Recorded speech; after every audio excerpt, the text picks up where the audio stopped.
The hum of the Stardust Drifter was a low, constant thrum against the void. Dr. Aris Thorne, lead astrophysicist of the exploratory team, adjusted the optical feed, his brow furrowed in concentration. Before them, a stark anomaly against the inky backdrop of space, a black hole designated Cygnus X-15. It was supposed to be dormant, a cosmic relic, but the readings they had been getting were unsettlingly active. Telemetry still fluctuating, Aris, Anya Sharma, the team's systems engineer, reported, her voice tight with a nervous energy he felt mirroring his own. Energy spikes are erratic, almost like breathing. Aris frowned. It was the same analogy he had been subconsciously reaching for. Black holes didn't breathe. They devoured. Have we recalibrated the sensors? 3 times, Aris. The readings are consistent across all arrays. They had been sent here to study Cygnus X-15, to understand its quiescent state. Now, its quiescence seemed to be a misnomer, a colossal joke played by the universe itself. He glanced at Dr. Ben Carter, the team's theoretical physicist, who was staring at the holographic projection of the black hole, his face etched with a mixture of fascination and dread. Ben was their resident theorist, the man who lived in the realm of abstract concepts. Even he seemed at a loss. I'm not sure I've ever seen a black hole behave like this, Ben murmured, his voice barely audible above the hum of the ship. It's almost organic. The decision to deploy the probe had been tense.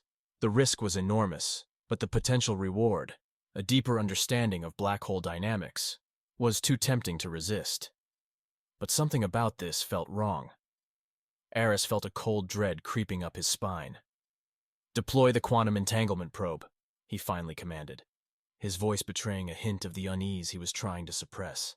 The probe, a small reinforced sphere bristling with sensors, was launched towards the event horizon of Cygnus X-15. It was equipped with a quantum communicator, designed to transmit data back to the drifter, even after crossing the point of no return.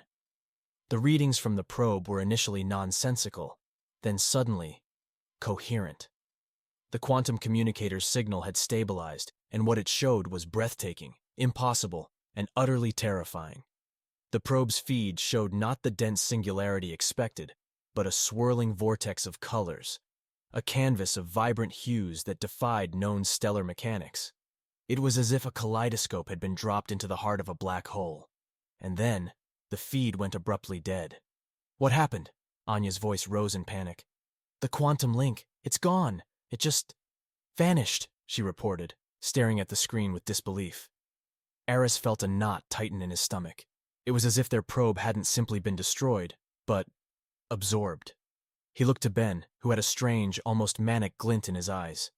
It's a gateway, Ben breathed, his voice a low whisper. Not a black hole. It's a doorway.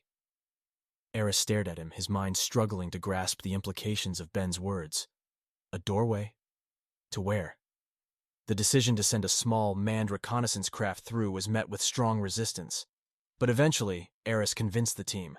It was the only way to understand what was truly happening. He, Anya, and Ben would go. The craft, a nimble vessel called the Comet, was specifically designed for extreme environments. It had been equipped with advanced shielding and a powerful warp drive. It was a one-way ticket, no return planned, and a promise that the remaining crew on the drifter would monitor their progress and, if possible, retrieve them. The journey through the gateway into the swirling psychedelic vortex was disorienting and nauseating. Then, just as suddenly as it had begun, they were through. They found themselves in a space that defied their understanding. The laws of physics were warped, familiar constellations were transformed into impossible shapes, and the very concept of gravity seemed malleable. They were not in their universe, but some distorted reflection of it, a parallel dimension that hummed with a strange alien energy. They conducted scans, took samples, and sent reports back to the drifter. Time was different here. Hours in this parallel universe seemed to pass in minutes back in their universe. As the time spent increased, they noticed their memories began to falter. Details of their experiences, conversations, even the mission itself started to slip from their grasp. The edges of their awareness were growing hazy. They found themselves retracing steps, wondering if they had done things, or if they had been dreams. Aris, do you remember what we collected from that crystalline formation? Anya asked one day, her voice laced with confusion. He felt a pang of worry, realizing that he couldn't conjure the image of the material. It was there, in the sample bay, and he knew they'd taken it. But the details, the why and the how, were gone. I think so. Yes, crystals. Blue, I think, he replied hesitantly, his uncertainty mirroring hers. I'm not even sure how long we've been here. Is it days? Ben asked, a flicker of fear in his eyes. Aris looked at him, trying to remember if they had even discussed timelines. He felt like he was grasping at smoke. This parallel universe was not just distorting space, it was distorting their minds, eating their memories like a cosmic parasite. It's affecting us, Aris said, a cold dread washing over him. The longer we stay, the more we forget. They knew they had to leave, but the exit point was not where they had entered. As they approached the vortex, now appearing as a swirling, malevolent eye, the memory of their initial passage was blurred, almost entirely gone. The only clear thought that remained was their mission, an obsession more than a recollection. They traversed the vortex again, the nausea and disorientation hitting them tenfold. They emerged from the other side with a collective sigh of relief, back in their familiar universe, in the presence of the drifter. Once back on the drifter, the comms were a mess of confusion. You've been gone for weeks, they were told. But to them, it had felt like a day, maybe two.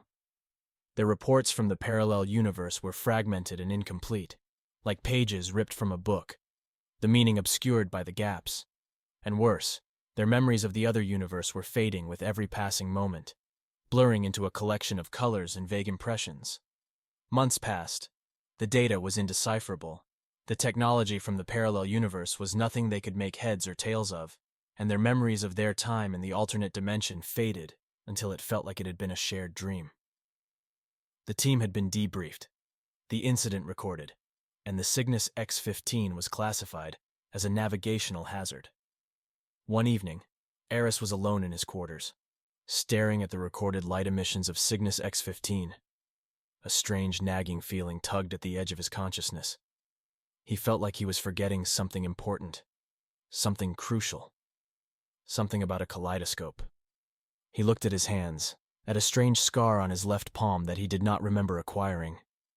He had the fleeting thought that the mark was there because of something he had handled in an alternate reality, but the connection faded as quickly as it materialized. He felt a pang of loss, as if someone he knew had just walked out the door, and he was unable to remember their name.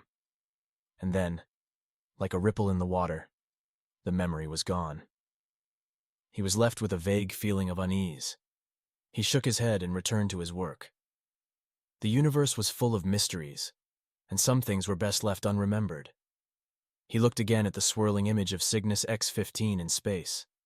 Unknown to him, and to all those who had been there, their repeated crossings had left an indelible signature on them all, a barely perceptible distortion in the fabric of their being, a constant reminder of the doorway they had passed through. And the door was still there, waiting,